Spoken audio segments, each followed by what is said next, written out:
No? Ah, may sinabi kayong kanta, Abiana. Yes po. May narinig ako sa iyo.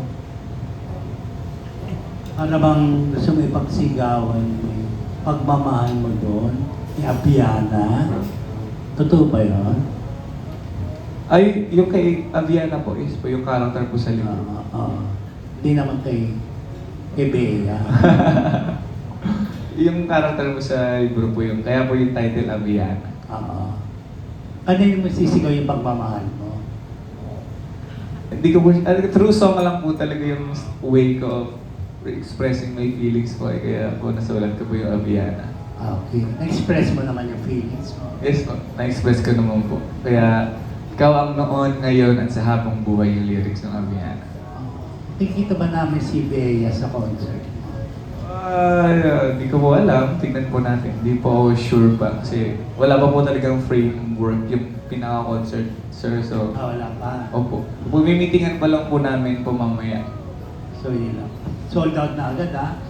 Salamat po. Sa journey mo sa 10 years journey mo, di ba? Sa business. Yes po. What have you learned? May mga failures ka na bang natanggap? Paano mo nilabanan yun? Madami po eh. Sabi ko nga po sa, nakalagay po sa X account ko, failures got me here. Kasi kung takot ka po sa failure, hindi mo po mararamdaman yung success eh.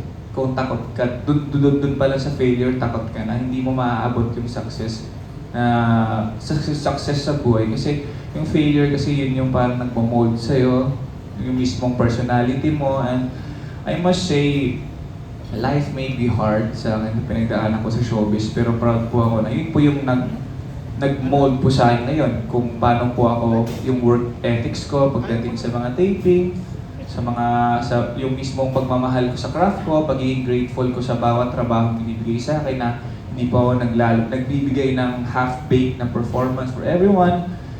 Sobrang rare po ako malate sa mga trabaho kasi before I was so scared of getting late kasi baka magkaroon sila ng tanggalin ako, ganun. So parang hard siya, pero ngayon naging muscle memory na siya para mas maging better ako na tao.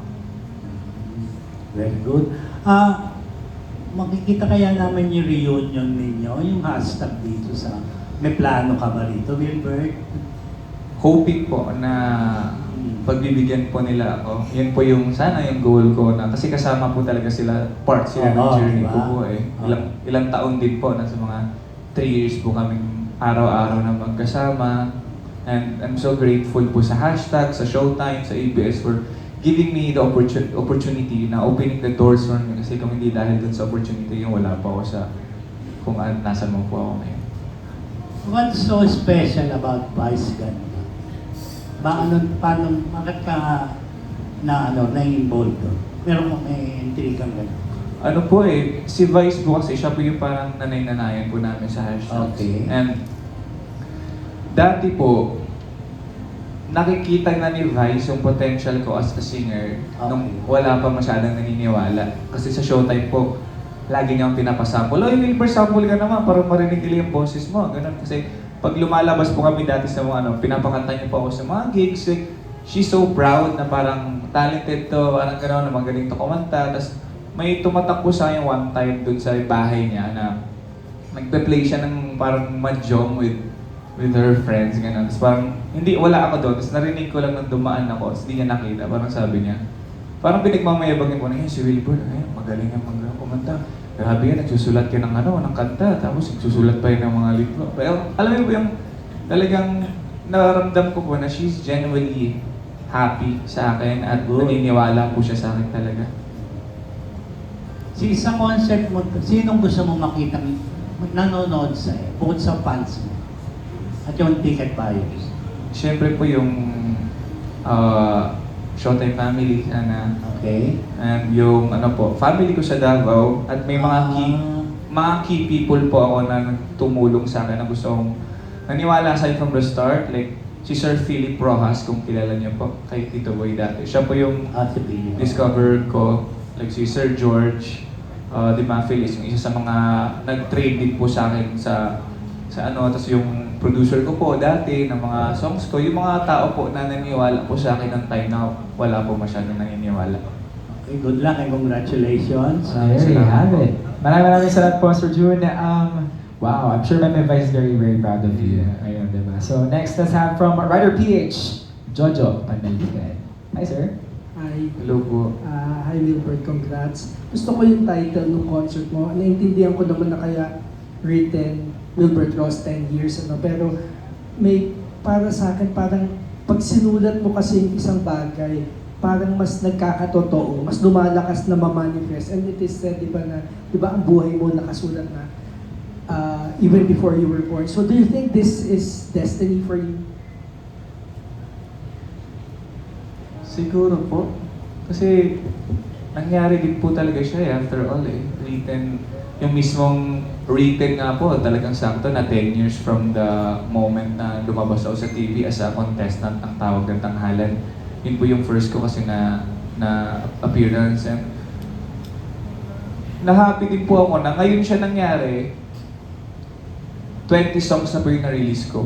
Kumbaga, this is like the perfect time to have a concert, to have a gigs kasi madami na akong baong kanta na nalabas for promotion na, for people to hear. So para siyang slow burn nga po at para siyang minarini talaga for this perfect time, for this perfect year para mangyari po lahat yung mga bagay-bagay. Pero meron ka bang indication kahit nung bata ka pa or hindi ka pa ganun kasikat na you're destined for something like this? Hindi ko po siya inisip na destined pero ang naiisip ko lang po dati, ini-imagine ko na po yung sarili ko singing in front of a lot of people, singing my songs. So para po siyang daydreaming. And lagi ko nga po sinasabi sa mga opportunity at yung mga bagay-bagay, I'm hoping at sisipagan. Hindi ako sure na mangyayari pero alam kong hindi ako titigil hanggang di siya mangyari. Yun, ganun po. Finally, for me, paano nagbago ang musicality mo from 10 years ago? Sino pinapakinggan mo dati at sino na ngayon? Paano nagbago ang singing mo dati sa ngayon? Yung singing ko po na-develop na lang po siya habang tumatagal po na kumakanta ako. Sa songwriting naman po, wala po akong direct influence sa songwriting. Bigla-bigla lang po kasing pumapasok lang po yung idea out of thin air, tapos binibigay po sa akin. And I always believe na blessing po siya from God, na parang kaya siya binigay sa akin para i-release ko yung song. Kasi pag hindi ko i-release yung song, ibibigay niya yung song na yun sa ibang artist, parang ganun. So, pag binigyan niya po ako ng idea, ng song, ng melody, ginagawa ko po talaga agad at ino-honor ko po yun. Nagaling po talaga yun sa kanya. At kailangan po siyang i-share sa mundo para ma-rinig po ng iba. Salamat There you go. po. Maraming salamat po, sir. That's a very, very beautiful question. Up next, let's have a question from Anong Ganap, Sir Erwin Ogawa.